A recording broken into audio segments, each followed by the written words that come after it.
اسلام کا آغاز سنا رہا ہوں. ابھی کوئی بھی مسلمان نہیں ہوا. جس دور کی میں بات بتا رہا ہوں ابھی سارے کافر ہیں. اب یہ کافر کلمہ پڑھ کے مسلمان بنیں گے, پھر نبی کی صحبت میں بیٹھ کے رضی اللہ بنیں گے. ابھی سارے کا سارا مکہ کافروں کا تھا. رسول تقریر کے لیے اٹھنا چاہتے. اب عرب کے کافروں کو پتا تھا کہ اس نے اپنی رسالت کا اعلان کرنا ہے, تو رسول کی تقریر کرنے سے پہلے کھانا کھاتے اور چلے جاتے. 2 دن مسلسل تاریخ کہتی حضرت ابو طالب نے دعوت کا اہتمام کیا, لیکن مکہ کے کفار نے ذکر کا بائیکاٹ کیا,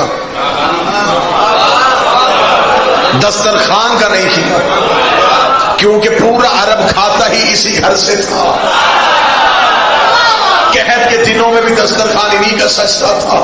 30 دن حضرت رسالت مآب نے کہا چچا ابو طالب اتنی محنت کا فائدہ تو کوئی نہیں, بات تو میری سنتا کوئی نہیں, میں تقریر کے لیے اٹھتا ہوں. یہ اٹھ کے چلے جاتے ہیں. حضرت ابو طالب نے مسکرا کے فرمایا آپ مجھے بتائیں آپ تقریر کرنا کب چاہتے ہیں؟ فرمایا میں چاہتا ہوں کہ آج تقریر ہو جائے. فرمایا پھر آج آپ تقریر کریں گے یا کوئی نہیں جائے گا؟ تاریخ کہتی ہے ننگی تلوار لے کے علی کا باپ دروازے میں کھڑا تھا. رسول تقریر کے لیے اٹھ لگے. ابو جہل نے ابو لہب کو دیکھا, ابو لہب نے ابو جہل کو دیکھا. حضرت ابو طالب قدم چلاتے چلاتے دونوں کے درمیان آ کے کھڑے ہوئے. ایک ہاتھ رکھا ابو جہل کے کاندھے پہ, دوسرا ہاتھ رکھا ابو لہب کے کاندھے پہ. اٹھتے ہوئے سرداروں کو علی کے باپ نے پوری طاقت کے ساتھ بٹھایا. اس کو خاموش ہو جاؤ. یہ کہنے کے بعد نبی کے چہرے پہ نظر پڑی. پھر ابو طالب نے مسکرا کے کہا کون یا سیدی و یا مولایا, اٹھو میرا سید, اٹھو میرا مولا. فتکلم مما تحبون, اور کہہ دے وہ جو تو چاہتا ہے. وبلغ رسالتہ من ربک, اور پہنچا وہ رسالت جو تیرے رب نے تجھ پہ نازل کی ہے. ابو طالب کا جملہ کہنا تھا خدائی چھوٹ گئے. خدا نے کہا ابو طالب تیرے تو پہلے ہی بڑے قرضے تھے, ایک احسان تو نے اور کر دیا. تو نے 40 کافروں میں میرے نبی کو مولا کہا ہے, میں تیرے قرض کو اتاروں گا. میں 1.25 لاکھ حاجیوں میں اسی محمد کے ہاتھوں تیرے علی کو مولا کہلا.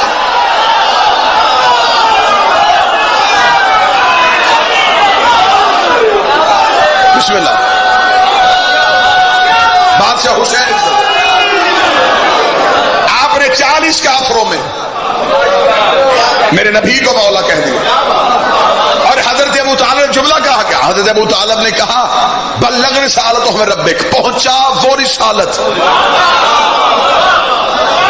آج دنیا ہم سے پوچھتی ہے کہ حضرت ابو طالب نے کلمہ کب پڑھا تھا؟ جو لا الہ سے پہلے تصدیق رسالت کرے. ابھی مکے میں کسی نے لا الہ الا اللہ پڑھا ہی نہیں, اور ابو طالب کہہ رہے پہنچا وہ رسالت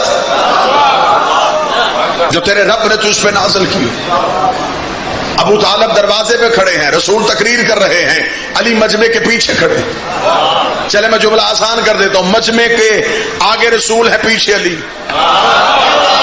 پورے زمانے کی جہالت کو ابو طالب کے دونوں بیٹوں نے گھیرا ہوا تھا. اٹھتے تو آگے نبی تھا, ہٹتے تو پیچھے علی تھا. کافر نہ جا سکتے تھے نہ رک سکتے تھے. حضرت ابو طالب کے جملے کہنے تھے, رسول اٹھے. رسول نے اٹھ کے ایھا الناس, یہ نبی کی پہلی تقریر تھی جو سلیبس کی کتابوں میں بچوں کو پڑھائی جاتی ہے. نبی نے کہا ایھا الناس قولوا لا الہ الا اللہ, اور انسانوں کہو اللہ ایک ہے. اگر تم یہ کہہ دو گے تم فلاح پا جاؤ گے. سب نے کہا تو کیسے کہتا ہے کہ اللہ ایک ہے؟ فرمایا انا محمد عبدہ و رسول, میں اس کا عبد بھی ہوں اس کا رسول بھی ہوں. جو میری اس بات پہ شہادت دے گا وہ میرے بعد میرا خلیفہ ہوگا, میرے بعد میرا وزیر ہوگا, میرے بعد میرا جانشین ہوگا. کتابیں چاہو تو یوں ممبر پہ ڈھیر لگانے کے لیے تیار ہو. عزت آل محمد کی قسم ہے, رسول نے 3 بار کہا کوئی ہے جو اس حق کے راستے میں میرا ساتھ دے. پورے کفار میں سناٹا تاری تھا. کتابیں کہتی پیچھے سے 10 سال کا علی اپنے بچوں پہ اٹھ کے کھڑا ہو کے کہا اشہد ان لا الہ الا اللہ, میں گواہی دیتا ہوں اس کے سوا معبود کوئی نہیں, میں گواہی دیتا ہوں تو اس کا رسول ہے. اتنا جملہ کہنا تھا. رسول نے فرمایا اے ابو طالب کے بیٹے, تو نے میری رسالت کی گواہی دی, تو نے میری توحید کی گواہی دی, پھر میں بھی گواہی دیتا ہوں تو اللہ کا ولی بھی ہے, تو میرا وزیر بھی ہے, تو میرا جانشین بھی ہے. اب پوری دنیا دنیا میں مسلمان کلمہ پڑھتے ہیں لا الہ الا اللہ محمد رسول اللہ، شیعہ کلمہ پڑھتے ہیں علی ولی اللہ محمد رسول اللہ تک کلمہ پڑھنا علی کی سنت ہے، علی ولی اللہ پڑھنا نبی کی سنت۔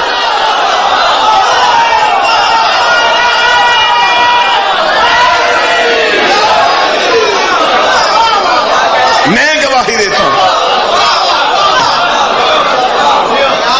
میں گواہی دیتا ہوں اس کے سوا معبود کوئی نہیں۔ رسول نے تقریر کی، علی نے گواہی دی۔ 40 سال تک بندے سمجھتے ہیں کہ نبی نہ تھے، 40 سال تک نبی تھے۔ اگر کہتے میں نبی ہوں تو نبوت کا گواہ لاتے کہاں سے؟ 40 سال تک چپ رہے۔ چلے میں مجمع کو جگانے کے لیے جملہ کہہ دیتا ہوں، 40 سال قرآن بن کے دکھایا، پھر قرآن پڑھ کے سنایا۔ 40 سال تک اپنے کردار سے بتایا کہ قرآن۔ رسول نے تقریر کی، علی نے تائید کی۔ ابو طالب کے دونوں بیٹوں نے اسلام کا وزن اٹھا لیا۔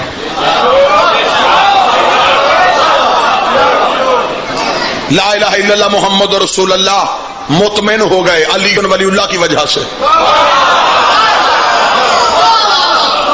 پہلے رسول تبلیغ کے لیے گھر سے نکلتے تھے، مکے کے کافروں کے شرارت بچے نبی کو پتھر مارتے تھے۔ آج علی نے نصرت کا وعدہ کیا، اگلے دن رسول گھر سے نکلے، اب اکیلے نہیں نکلے، کتابیں کہتی ہے پیچھے علی بھی تھا۔ ہائے ہائے، اگر میں ذہنوں میں نقشہ بنا سکوں، آگے آگے محمد رسول اللہ، پیچھے پیچھے علی ولی اللہ، زبانوں پہ دونوں کے لا الہ الا اللہ، دونوں مکے کے گلیوں میں تبلیغ مذہب کی خاطر چلے گئے۔ آج علی ساتھ تھے، کفار کی پہلے سے عادت تھی، اکیلے محمد کو پتھر مارا کرتے تھے۔ کافر کی ماؤں نے اپنے بچوں کو چھتوں میں بھیجا، وہ دیکھو یتیم عبداللہ پھر آ گیا، جب یہ ہماری گلی میں آ کے اپنے اللہ اعلان کرے تم نے پتھر مارنے ہیں، بچوں نے ماؤں کے دامن ہلا دے گا، اما زمین پہ دیکھو، آج اکیلا نہیں آ رہا، آج پیچھے کوئی اور بھی آ رہا۔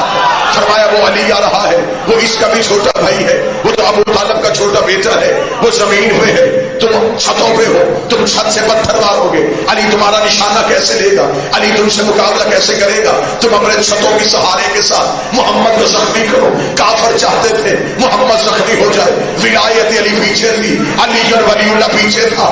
آج بھی کافر کا پروگرام ہے علی ولی اللہ کو بچاؤ تاکہ محمد زخمی ہو سکے۔ آج بھی علی ولی اللہ محمد رسول اللہ کا دفاع بن کے ساتھ ساتھ ہے۔ ادھر مکے کی گلیوں میں علی ولی اللہ کا آنا تھا، کتابیں کہتی جب علی گھر سے نکلے تھے تو علی کے ہاتھ میں چند خرمے، علی کھجورے کھاتے رہے، گٹھلیاں سنبھالتے رہے، کھجورے کھاتے رہے، گٹھلیاں سنبھالتے رہے۔ لوگ سمجھ رہے تھے علی کھجورے کھا رہا ہے، لیکن علی تو حفاظت محمد کا اسلحہ اکٹھا کر رہا تھا۔ علی کھجورے کھاتے رہے، گٹھلیاں بچاتے رہے۔ علی نے ہاتھ کا اشارہ کیا کہ کسی بچے کا پتھر میرے محمد کو لگنا چاہیے۔ ماؤں نے بچوں کو اشارہ کیا، بچوں نے ہاتھوں میں پتھر لیے، نبی کے جسم کا نشانہ لیا۔ طریقے سے پھر علی کے ہاتھ سے گٹھلیاں نکلی، جس کے بازو پہ لگی وہ بازو چلا گیا، جس کے سینے پہ لگی وہ سینہ چلا گیا، جس کے سر پہ لگی وہ سر چلا گیا۔ آج مولوی کہنا میں نہیں مانتا کھجور کی گٹھلی میں اتنی طاقت کہاں سے آ گئی؟ کاش تو نے قرآن پڑھا ہوتا۔ خدا کے عالم ترا کیفا فعل ربک باصحاب الفیل، تمہیں یاد نہیں ہم نے ہاتھیوں کے ساتھ کیا سلوک کیا تھا؟ اگر ابرہا کے ہاتھیوں کو ابابیل کے پتھر مار سکتے ہیں تو ید اللہ سے نکلی گٹھلی کافروں کا لباس۔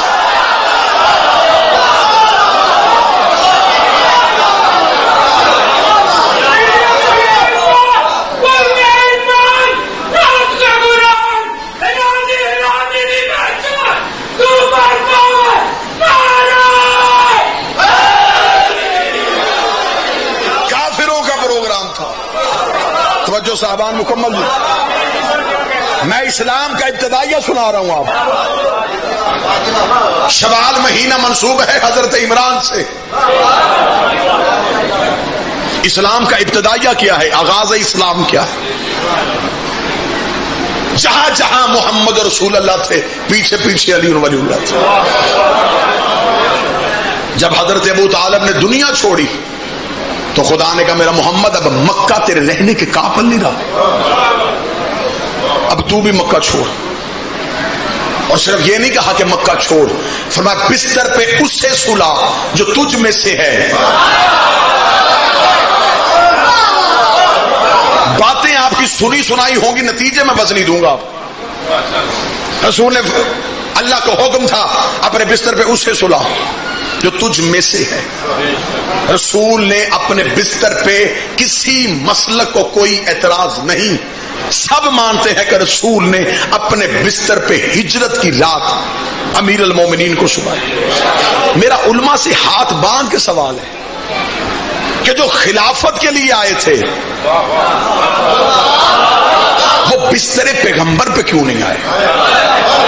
یہاں پہ مولانا مودودی نے بڑا خوبصورت تجزیہ کیا، انہوں نے کہا جی اس وجہ سے نہیں آئے، اس لیے کہ جب رسول سوتے تھے تو رات کی تاریکی میں نبی کے جسم سے نور نکلتا تھا۔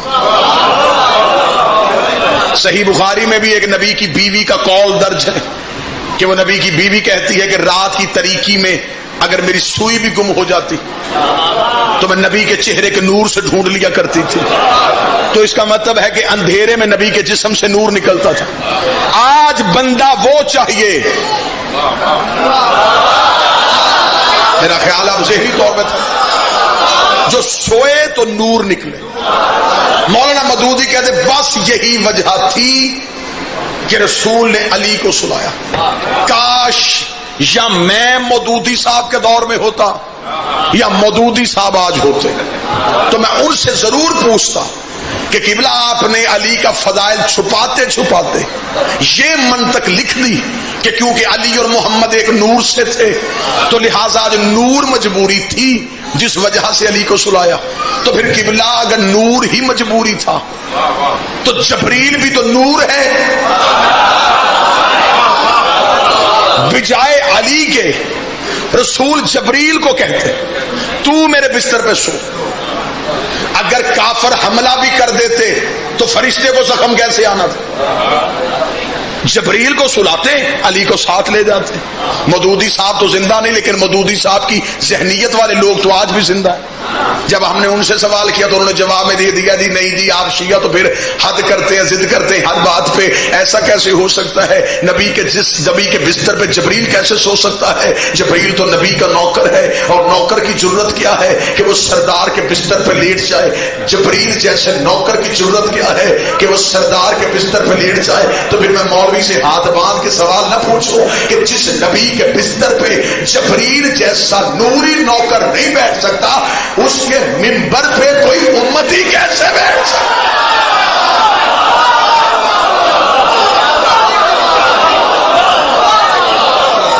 جو ایک رات کے لیے،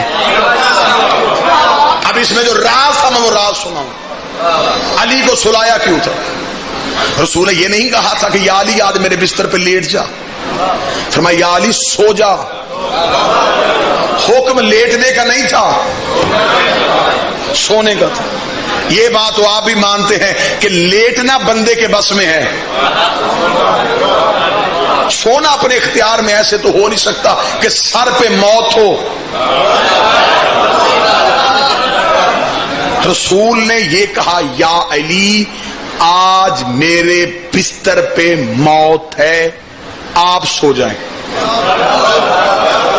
اسی جملے پہ پوری مجلس پڑھ دی جائے تو میرا خیال ہے جملے میں اتنی فصاحت ہے۔ پہلے حصے میں اس جملے کے اطلاع ہے، دوسرے حصے میں حکم ہے۔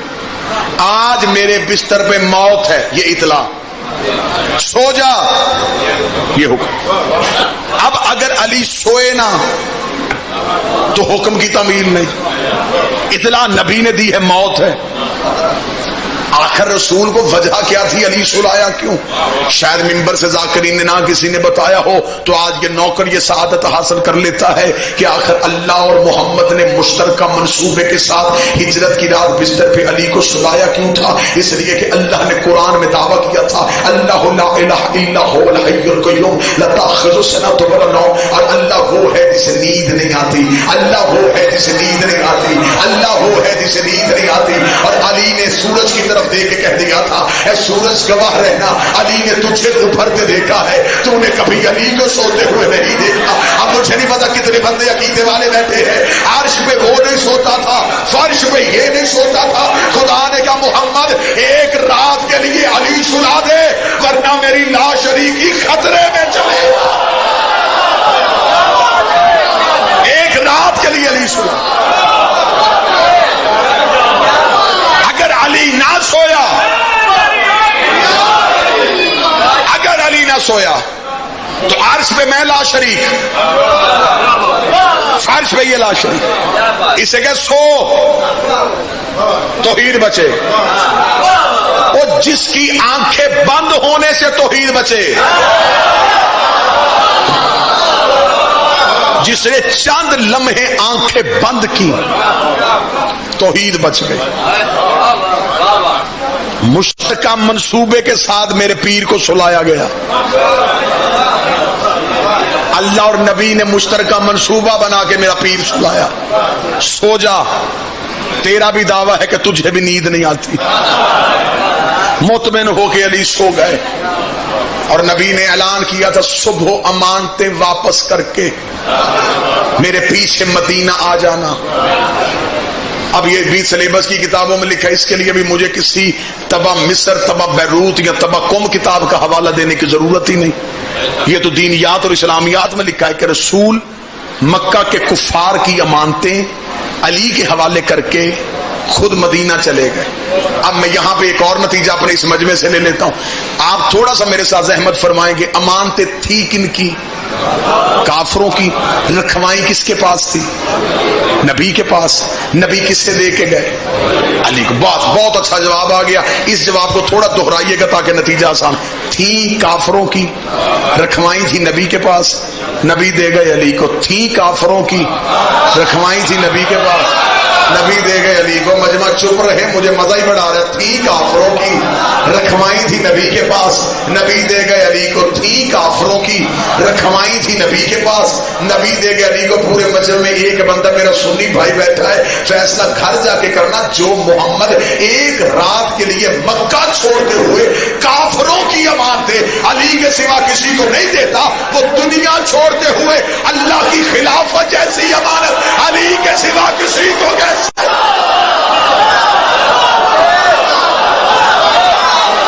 جو کافروں کی امانتوں، جو کافروں کی امانتوں پہ علی کے سوا کسی پہ بھروسہ نہیں کرتا، یہ کیسے ہو سکتا ہے کہ اللہ کی امانت پاس ہو؟ قبلہ مبلغ اعظم مولانا اسماعیل علیہ مقامہ کہا کرتے تھے بڑا اچھا ہوا امانت علی کو دے گئے، ورنہ باقی ساری عمر قرضے اتارنے میں گزر جاتے. جب رسول نے یہ کہا نا کہ اور مطمئن ہو کے علی سو گئے، اور علی بھی اس رات سوئے تھے. میرے مالک علی نے صبح کو اٹھ کے کہا تھا جب مالک اشتر نے پوچھا تھا یا علی نیند آئی تھی اس رات؟ فرمایا جتنے سکون سے اس رات سویا میں پھر کبھی سویا ہی نہیں. فرمایا یا علی نیند کیسے آ گئی؟ فرمایا رسول کہہ کے گئے تھے آج سو جا صبح آ جانا. ہائے ہائے ہائے، آج سو جا صبح آ جانا. مطمئن ہو کے علی سو گئے. کافر ساری رات جاگتے رہے. نبی کے گھر کا گھیراؤ کیا. 40 کافر نبی کے گھر کے باہر کرتے. 10 کافر نبی کے صحن میں اترے. صحن میں چارپائی، چارپائی پہ بستر، بستر پہ چادر، چادر کے نیچے علی، نور باہر آ. ساری رات سوئے ہوئے علی کو کافر محمد سمجھتے رہے. یہ علی تجھے ماننے کا لطف بھی نہیں آ گیا؟ تجھے کسی نے غلط بھی سمجھا یا محمد سمجھا یا خدا سمجھا؟ تجھ پہ بشر ہونے کا شبہ کسی کو بھی نہیں ہوا. کافروں نے سمجھا کہ محمد سوئے. آخر ڈرتے ڈرتے کانپتے ہانپتے آ کے چادر ہٹائی. چل میں رخ تبدیل کرتا ہوں. انہوں نے اپنے ناپاک ارادوں سے غلاف علی ولی اللہ ہٹایا.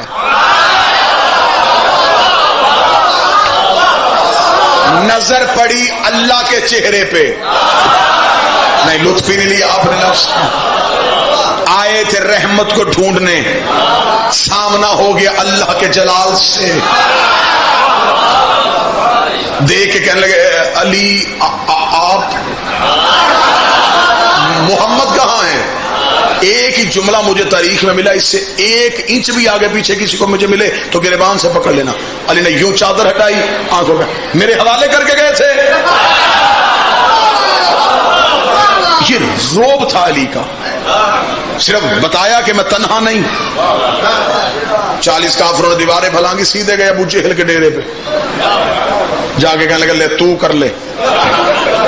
وہ رسول چلا گیا اور پیچھے علی چھوڑ گیا۔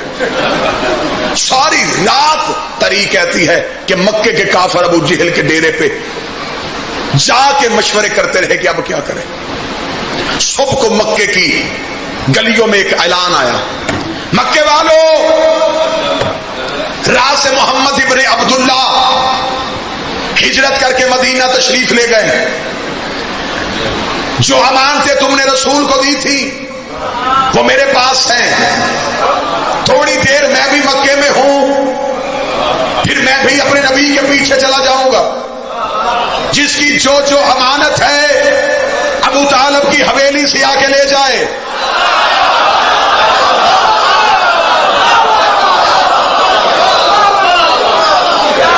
مکے کے کافروں نے اعلان ابو جہل کے ڈیرے میں بیٹھ کے سنا۔ ایک بوڑھا اٹھا، توجہ رکھنا سرکار، ایک بوڑھا اٹھا، اس نے کہا لے جی کام بن گیا، کوئی مشورہ مجھ سے بھی لے لیا کرو۔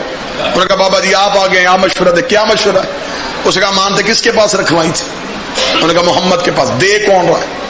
اس نے کہا کام بن گیا، جس نے 10 دیے 50 مانگو، 50 دیے 100 مانگو، دگنا مانگو، یا تو وہ دگنا دے گا، اگر نہیں دے گا تو پھر کہنا کہ ہم نے رکھوائی تھی محمد کے پاس، اس سے بلا، وہ آ کے واپس کرے، یا تو اسے بلائے گا یا امانت دگنی دے گا۔ بابے نے مشورہ دیا، بندوں نے کہا بڑا سیانا بابا بے، بڑا اچھا مشورہ دیا۔ جب سارے اس بابے کی تعریف کرنے لگے، ابو جہل نے کہا سوچ کے جانا وہ علی ہے۔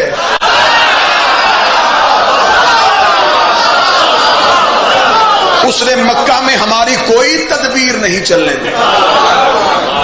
یہ تاریخ پڑھ رہا ہوں میں آپ کے سامنے۔ انہوں نے کہا جی کچھ نہ کچھ تو کرنا ہے، آخر کسی نہ کسی طریقے سے تو ان دونوں بھائیوں کا رستہ روکنا ہے۔ ابو جہل نے کہا پھر اسی کو ساتھ لے جاؤ، یہی تمہیں دگنی لے کے دے گا۔ آگے آگے وہ بابا چلا، نام میرے ذہن میں بھی ہے، تاریخ میں لکھا بھی ہے، لے نہیں میں سکتا۔ پیچھے پیچھے کفار چلے، ابو طالب کے دروازے پہ، دروازہ کھلا، سامنے مسجد میں بیٹھا تھا علی، سامنے پڑی تھی کافروں کی امانتیں۔ بڑھا کے اٹھا، امانتیں کس نے واپس کرنی ہے؟ امیر المومنین میں نے۔ کر بتا کس کس کی کون کون سی امانت ہے؟ علی نے اس بوڑھے کی طرف دیکھا، لگا دیکھ ان کے پاس اتنا وقت نہیں تھا، وہ یہ بتا کے جاتے کس کس کی کیا کیا امانت ہے۔ امانتیں یہی ہیں جو مجھے دے گے، جس کی جو ہے اٹھاؤ۔ اتنا کہنا تھا، بوڑھے نے بندوں کو دیکھا جو میں نے کہا تھا وہی ہوا نا، اس کو پتہ ہی نہیں کس کسی کی امانت ہے۔ جتنی قیمتی چیزیں تھیں اس پہ زیادہ بندے طور پہ جو سونا چاندی تھا، ایک ایک امانت کے 10 طلب کر کے میری ہے، وہ کہ میری ہے میری ہے، ایک لڑائی ایک جھگڑا شروع ہوا۔ علی نے فرمایا امانتیں اپنی اپنی اٹھاؤ۔ بوڑھے نے کہا رکھو امانتیں۔ علی کی طرف دیکھے گا، تجھے کس نے کہا ہے کہ امانت کس کس کی ہے؟ جب تجھے خبر ہی نہیں تو واپس کیوں کر رہا ہے؟ محمد کو بلا، وہ آ کے ہمیں واپس کرے۔ علی اپنی جگہ سے اٹھے، بوڑھے کی گردن پہ کا ہاتھ آیا، لیکن نہ میں نے بلانا ہے نہ اس نے آنا ہے، امانتیں اپنی اپنی اٹھاؤ، ورنہ یہ بولنے کی میں کس کس کی ہوں، ورنہ اب تم نہیں بولو، اب یہ بولیں گے کہ میں کس کس کی ہوں۔ جس کے کرتے میں تھی کرتے سے گری، جس کے ہاتھ میں تھی ہاتھ سے گری، کہیں یہی نہ بول پڑے کہ میں کس کی ہوں، کیونکہ اگر وہ بولی تو اس نے تو اصل مالک کا نام بتانا ہے نا جی، سارا تو کافروں کا لوٹا ہوا مال تھا۔ امانتیں دیں اور چلے ابو جہل کے گھر کی طرف۔ ابو جہل نے کہا کیا بنا؟ انہوں نے کہا سچ کہا تو نے وہ علی ہے۔ ہوا کیا؟ وہ تو امانتیں بلوا رہا تھا، اتنا کہنا تھا. اب طریقہ ایک اہم ترین نقطہ جس کے لیے مجھے آپ کی توجہ چاہیے تھی. 40 جوان کافروں کے اٹھے, انہوں نے تلواریں نیاموں سے نکالی. ابو جہل کے سامنے انہوں نے یوں تلواریں رکھی. ابو جہل سے کہا اپنا ہاتھ بڑھا. ابو جہل نے ہاتھ بڑھایا. 40 تلواروں کی نوکیں ابو جہل کی ہتھیلی پہ. انہوں نے کہا اپنے بتوں کی قسم کھاتے ہیں سارے قبیلے مل کے علی پہ حملہ کریں گے, خون ایک قبیلے کے سر پہ نہیں آئے گا. اگر کوئی ہم سے قصاص بھی مانگے تو کہیں گے پورے مکہ نے ابو طالب کا بیٹا قتل کیا. کتنی دیر تک ہم خاموش رہیں گے؟ ان دونوں بھائیوں نے گلیوں میں ہمارے خداؤں کو برا چپ رہے, تب بھی ہم جواب دے دیتے تو آخر یہ نوبت نہ آتی. آج وہی ہوا, بڑا چلا گیا ہے, چھوٹا جانے والا ہے. اگر یہ بھی مکہ سے چلا گیا پھر یہ اپنی ریاست بنا کے مکہ میں آئیں گے, یہ اپنی حکومت بنا کے مکہ میں آئیں گے. ہمیں ہر صورت میں اس کا رستہ روکنا ہے. ہمیں علی کو قید کرنا ہے, ہمیں علی کو گرفتار کرنا ہے. مکے کے کافروں نے کہا یہ ہمیں پتا ہے کہ اس کے بغیر وہ کچھ بھی نہیں کرتا. آیا اس علی میں اس محمد کی جان ہے, اسے گرفتار کریں گے, اسے ڈھونڈتا ڈھونڈتا وہ بھی آ جائے گا, اسے بھی گرفتار کریں گے. 40 کافروں نے اپنے اپنے بتوں کی قسمیں کھا لی. آگے آگے ابو جہل چلا, پیچھے پیچھے 40 نوجوان چلے. مکے کی گلیوں میں اپنی تلواروں کو اپنے سروں کے اوپر سے لہراتے ہوئے, ابو جہل کا روپ بڑھاتے ہوئے, اپنے خداؤں کی تعریف کے قصیدے پڑھتے پڑھتے مکہ کی گلیوں سے گزرتے گزرتے ابو طالب کی حویلی پہ دروازے پہ, ابو طالب کی حویلی کے دروازے پہ آگے 40 کافروں نے گھیرا باندھا. ابو جہل آگے سینہ چوڑا کر کے کھڑا ہوا. علی سے کہا باہر آ علی, ہم تجھے گرفتار کرنے کے لیے آئے ہیں. ہم نے محمد کو گرفتار کرنا تھا, وہ مکہ چھوڑ کے چلا گیا, اب ہم تجھے مکے سے نہیں جانے دیں گے. اتنا کہنا تھا, یہ علی کے گھر کا دروازہ کھلا. کل ایمان کا پہلا قدم مکے کی گلیوں میں آیا. لوگوں نے علی کو دیکھا, نہ علی کے چہرے پہ خوف, نہ علی کے ماتھے پہ پسینہ. 40 کافروں نے علی کا گھیرا باندھا, اپنی اپنی تلواروں کی نوکوں کو علی کی گردن پہ رکھ کے کہا اب بھی ابو جہل کے ہاتھ میں بیعت کر, ہم تجھے زندہ چھوڑ دیں گے ورنہ مکے کی گلیوں میں تیرا قتل ہو جائے گا. 40 قبیلے تجھے مل کے قتل کرنے کے لیے آئے ہیں. ادھر 40 کفار نے علی کا گھیرا باندھا. علی نے دھیرے دھیرے اپنے باپ ابو طالب کی تلوار کو نیام سے نکالا. نیام سے نکال کے علی نے ابو جہل کی ناک پہ تلوار کی نوک کو رکھا. رستہ چھوڑ, اور اتنا یاد رکھ جو میرا ہاتھ روکا کرتا تھا آج مکے میں نہیں ہے.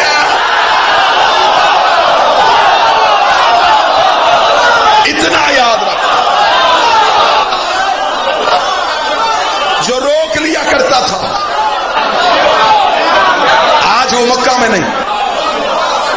مولا علی کے جملے, بالکل وہ جملے جو مولا کی زبان سے نکلے وہ پڑھنے لگے. مولا نے فرمایا اگر یہ تلوار چل پڑی میں مکے کی گلیوں کو لہو سے بھر دوں گا, تمہاری بیواؤں کے سر پہ چادر ڈالنے والا مرد بھی نہیں بچے گا. علی کا جملہ اتنا روب تھار تھا. علی کی تلوار کے اشارے سے ابو جہل چلا. 40 کافروں نے علی کو رستہ دیا. 40 کافروں کو چیر کے علی نکلے. ادھر رسول پہنچ گئے تھے مدینے کے بارڈر پہ. رسول نے پہلا قدم مدینے میں رکھا. رسول نے اپنے سر سے امامہ اتارا, زلفیں کھل کے نبی کے کانٹوں پہ آئی. نبی کا چمکتا ہوا چہرہ خدا نے دیکھا. آواز آئی والشمس والضحیٰ, مجھے تیرے چمکتے ہوئے چہرے کی قسم ہے. ادھر 40 کافروں کو چیر کے علی باہر آیا. اللہ کی آواز آئی والقمر اذا تلاہا, اور اس چاند کی قسم جو تیرے پیچھے آ رہا.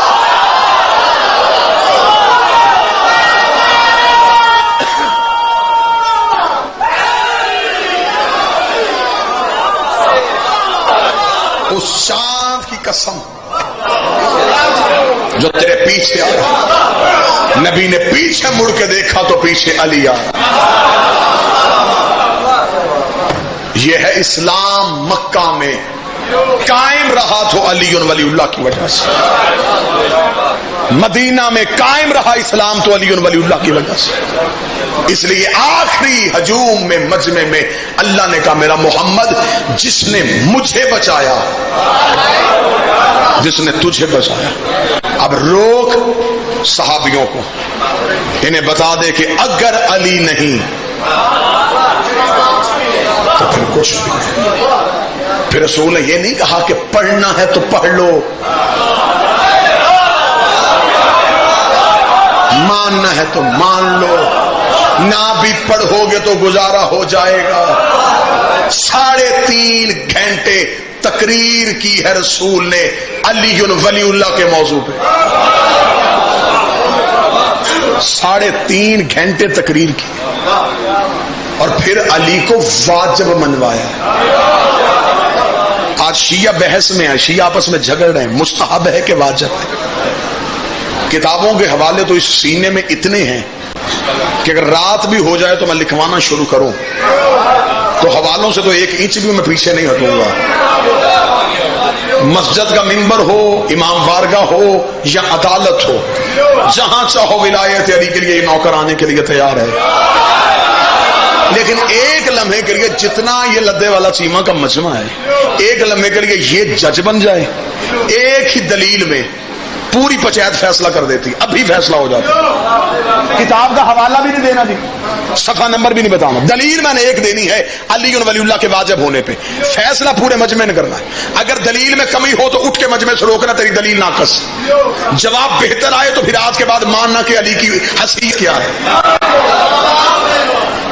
بحث اس بات پہ ہے کہ علی مستحب ہے کہ واجب ہے. پہلے یہ پتا کرو کہ مستحب کسے کہتے ہیں اور واجب کسے کہتے ہیں. مستحب اس عمل کو کہتے ہیں جس کے بجا لانے سے اجر، چھوڑنے سے عذاب نہیں. مثلا فجر کی واجب نماز کی رکعتیں 2، نافلہ پڑھو تو مستحب، مستحب نہ بھی پڑھو تو کوئی عذاب نہیں، پڑھو تو نیکیوں میں اضافہ. یہ ہے مستحب کی تعریف. واجب کی تعریف کیا ہے؟ یہ وہ عمل ہے جسے اللہ نے بذریعہ رسول حکمن کہا ہے، اسے چھوڑنے سے عذاب آتا ہے.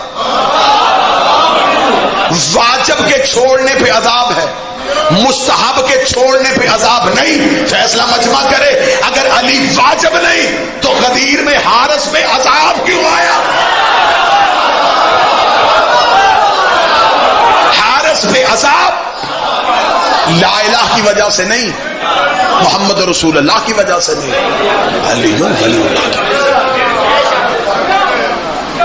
جو حالت آج شیعت کی ہے، یہ حالت تو میرا بادشاہ فرما گئے تھے کہ آخری جنگ ہماری ولایت پہ ہوگی.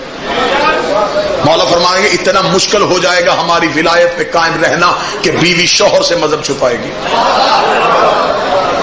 باپ اولاد سے چھپائے گی. علی فرماتے وہ وقت ہوگا میرے شیعوں کے لیے امتحان کا، اس لیے کہ ظہور کے لشکر کی تیاری ہو رہی ہوگی.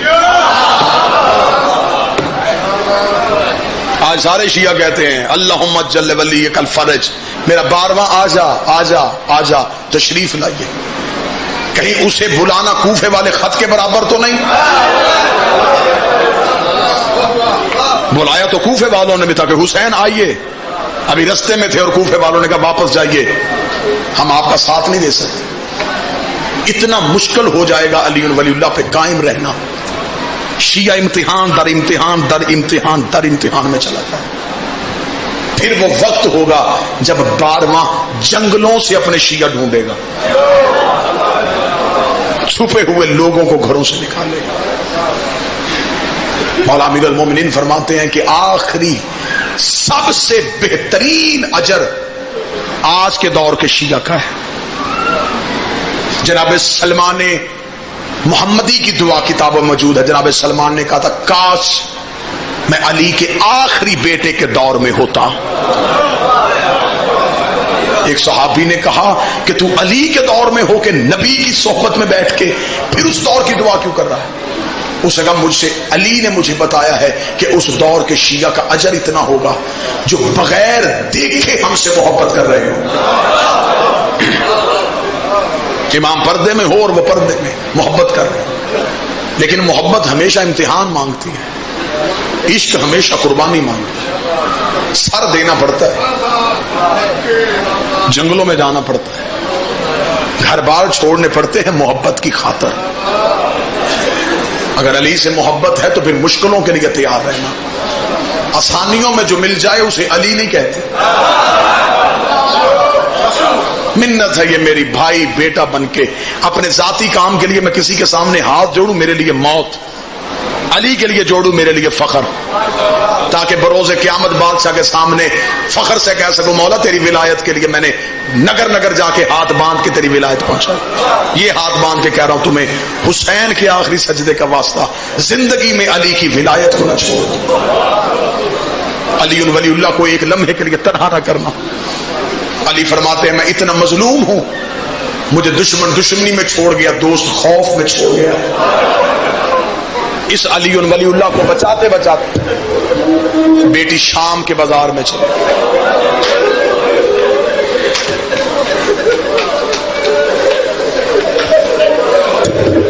تو نے اور میں نے اس علی ولی اللہ کی قیمت کیا دینی ہے؟ 4 لوگ ہم سے ملنا ختم کر دیتے ہیں, تھوڑی دیر کے لیے قید کاٹنا پڑتی ہے, زیادہ سے زیادہ ہمیں علی کی محبت میں سر دینا پڑ جاتا ہے. ہم یہ سمجھتے ہیں ہم نے بہت بڑی قیمت دے دی. کوئی قیمت نہیں دی ہم نے علی کے محبت میں سر دے کے بھی. علی ولی اللہ کے لیے جس نے سب سے بڑی قربانی دی وہ علی کی بیٹی ہے, جو شرابیوں کے مجمع میں بغیر چادر کے چلی ہے.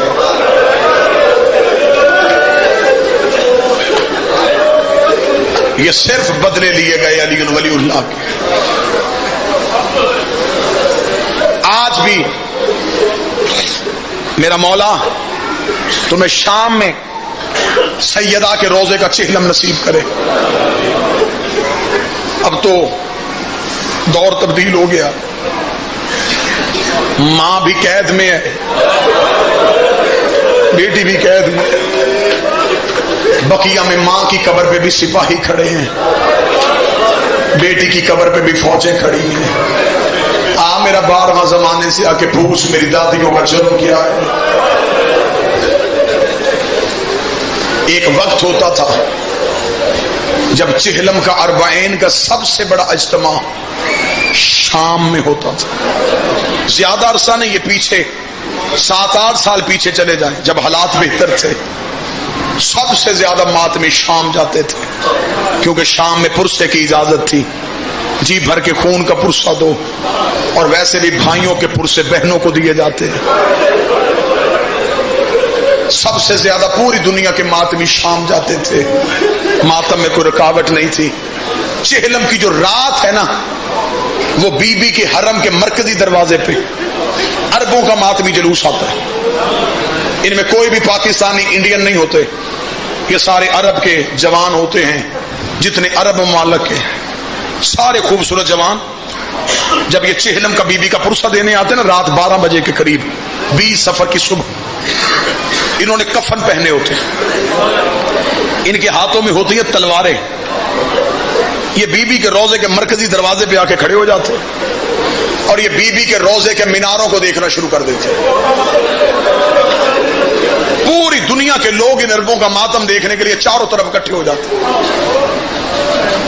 پھر ان کے نوحہ خان عربی میں ایک نوحہ پڑھتے, وہ نوحہ شروع ہوتا ہے, وہ روتے رہتے. پھر ان میں نوحہ خانوں میں سے ایک بوڑھا کھڑا ہوتا ہے, کوئی بزرگ, وہ کانوں پہ ہاتھ رکھتا ہے اور وہ اونچی آواز میں ایک شعر پڑھتا ہے. جو ہی وہ شعر پڑھتا ہے وہ جوان تلواریں سروں پہ مارنی شروع کر دیتے. بی بی کے حرم کے باہر ایسے جیسے لہو کا دریا چل رہا ہے. جس بندے کو نہیں بھی سمجھ آتی وہ بھی دیواروں پہ ٹکرے مارنے شروع کر دیتا. میں 1 سال اس جلوس میں تھا جب وہ شعر پڑھا گیا. کسی کو کوئی ہوش نہیں تھی, کوئی چہرے کا ماتم, کوئی سینے کا ماتم, کوئی تلوار کا پرسہ, کوئی زنجیر کا پرسہ. جب پرسہ ہو گیا میں نے ایک طالب علم سے پوچھا, میں نے کہا میں پہلی بار آیا ہوں, میرے ذہن میں وہ نہیں ہے, مجھے بتا اس نے کیا شعر پڑھا ہے جس کے بعد شام میں قیامت آ گئی ہے. اس طالب علم نے کہا کہ وہی شعر پڑھا جاتا ہے جو شعر پڑھ کے ان کمینوں نے بی بی کا استقبال کیا تھا. میں نے کہا وہ شعر سنا, اس کا ترجمہ سنا. اس نے جو ترجمہ سنایا میں اس مجمع کو سنا. کوئی سید بیٹھا, مجھے جملہ معاف کر دینا, اس نے کہا جب علی کی بیٹی کا پہلا قدم شام کے بازار میں آیا تو 6 لاکھ کمینہ بازار میں ناچ رہا تھا, ڈھول بج رہے تھے, ہاتھوں میں شراب کے جام تھے. ان پہ غیرتوں نے ایک شعر پڑھا. انہوں نے کہا اے علی, تم نے ہمارے مردوں کو مارا, ہم نے تیری عورتوں کو مارا. یہ شعر پڑھنا تھا یا شام میں پتھروں کی بارش شروع ہو گئی. علی کی بیٹی اونٹ سے ایسے گری جیسے گھوڑے سے عباس گرا تھا. روکن حسین پڑھ قرآن, میں پیدل چل رہی, پیدل چلی علی کی, کتنا پیدل چلی یہ میں نہیں پڑھ سکتا.